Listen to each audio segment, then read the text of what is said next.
Reforma número 1. La Escritura y solo Escritura. La regla protestante de la fe, enunciado de la doctrina. Todos los protestantes concordamos en enseñar que la palabra de Dios, tal como se contiene en las Escrituras del Antiguo y del Nuevo Testamento, es la única norma infalible de la fe y de la práctica. En los 39 artículos de la Iglesia de Inglaterra se dice: la Sagrada Escritura contiene todas las cosas necesarias para salvación, de manera que todo lo que no se dice en ella, ni puede ser demostrado por ella, no debe ser requerido por ningún hombre que deba ser creído como artículo de fe, ni ser considerado preciso ni necesario para la salvación. La Confesión de Westminster enseña: bajo el nombre de la Sagrada Escritura o la Palabra de Dios escrita, se contiene ahora todos los libros del Antiguo y del Nuevo Testamento, que son estas desde el Génesis hasta el Apocalipsis, todos los cuales son dados por inspiración de Dios para ser regla de fe y de la vida.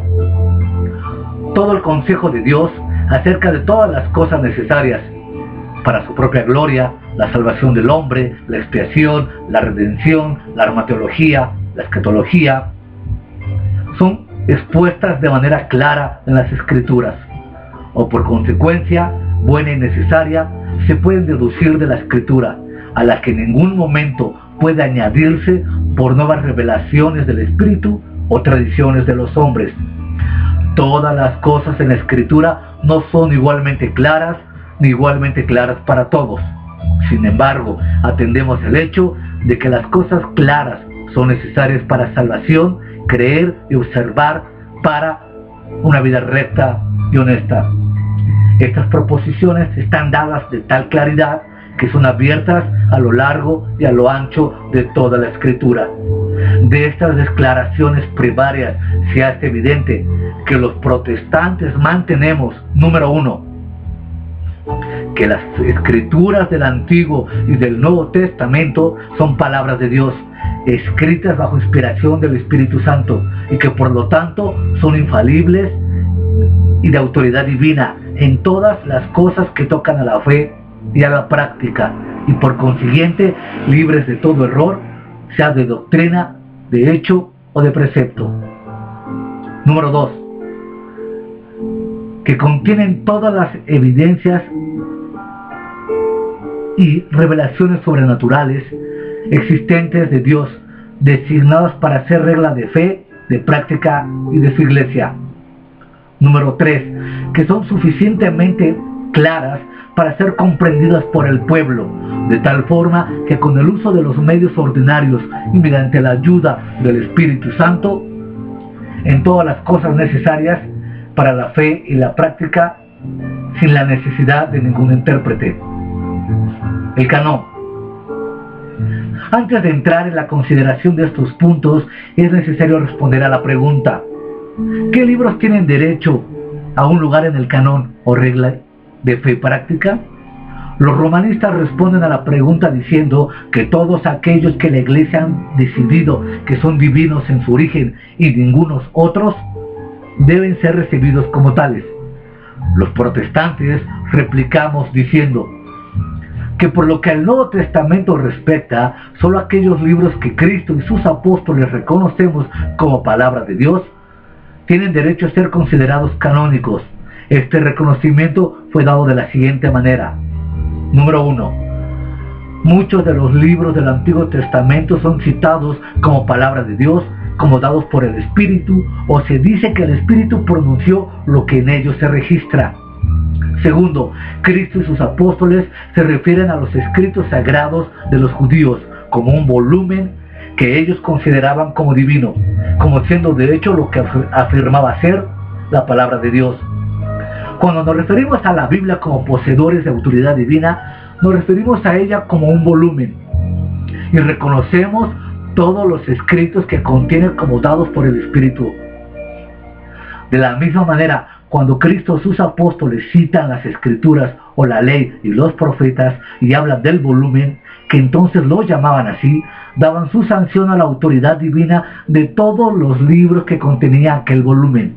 Así, de todo lo que es necesario, determinará a los cristianos acerca del canon del Antiguo Testamento, es decir, cuáles eran los libros incluidos en las Escrituras reconocidos por los judíos de aquel periodo.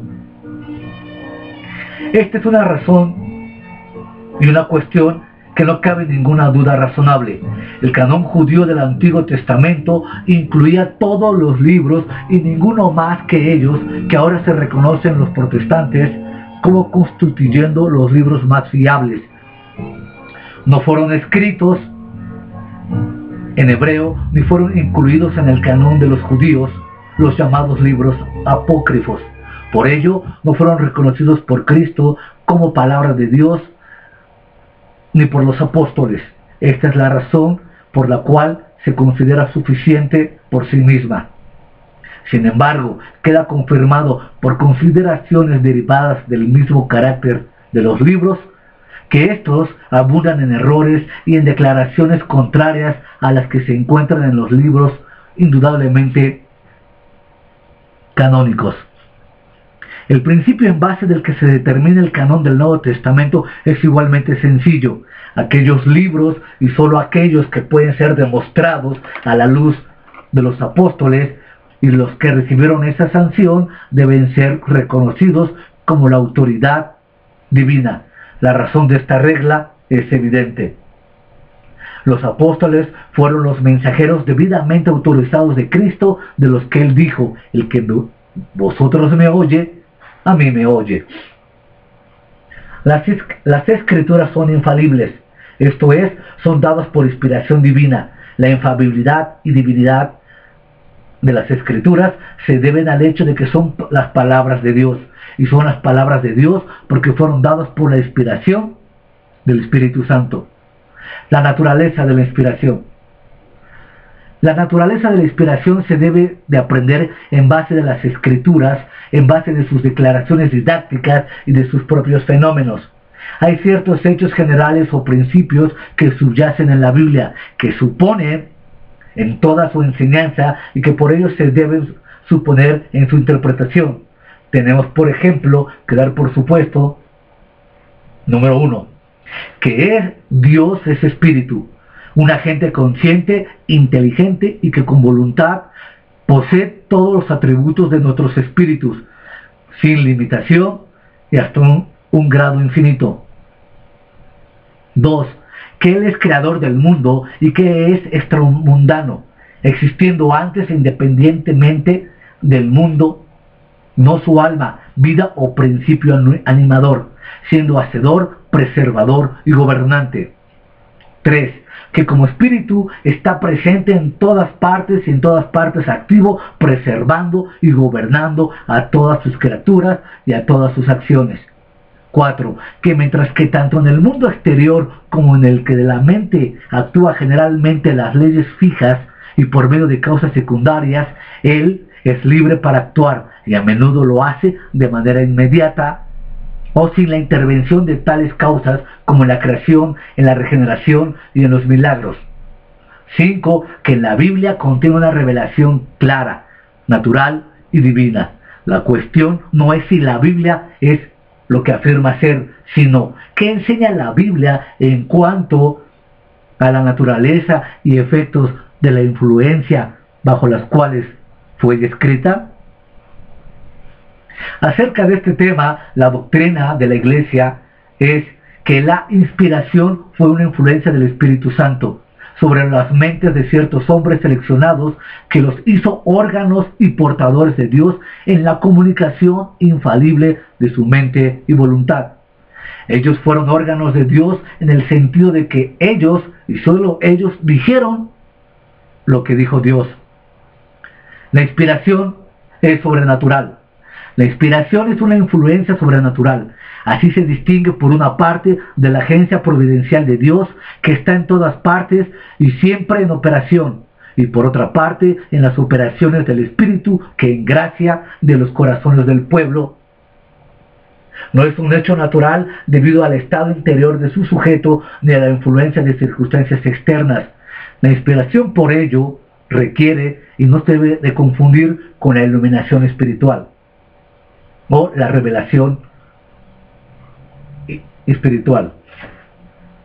Difieren, primero, en cuanto a sus sujetos. Los sujetos de la inspiración fueron unas pocas personas seleccionadas. Los sujetos de la iluminación espiritual son todos los verdaderos creyentes en Cristo y solo en Cristo. Y segundo, difieren en cuanto a su designio. El designio de la primera es hacer a ciertos hombres infalibles como maestros. El segundo de las designio es hacer a los hombres santos, y naturalmente difieren acerca de sus efectos. La anterior definición está basada en una diferencia entre revelación e inspiración. Difieren en primer lugar en cuanto a su objeto.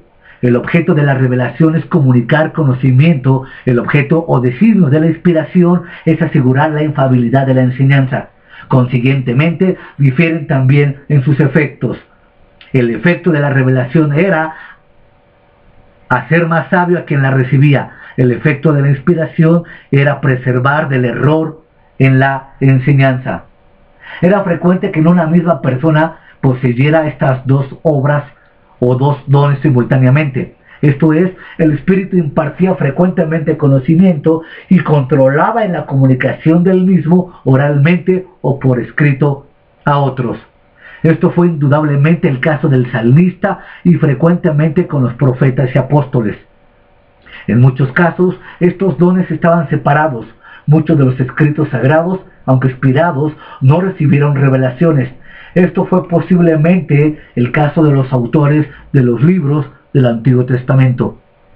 El evangelista Lucas no relaciona su conocimiento de los acontecimientos que narra con ninguna revelación, sino que dice que de él deriva a aquellos los que desde el principio fueron testigos oculares y servidores de la palabra.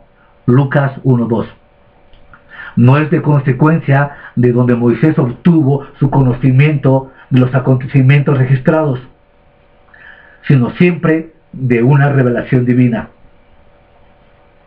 Un tercer punto incluido en la doctrina de la Iglesia acerca de la inspiración es que los escritores sagrados fueron órganos de Dios, no por lo que ellos enseñaban, sino por lo que Dios afirmaba, y lo que afirmaba Dios, lo afirmaba ellos.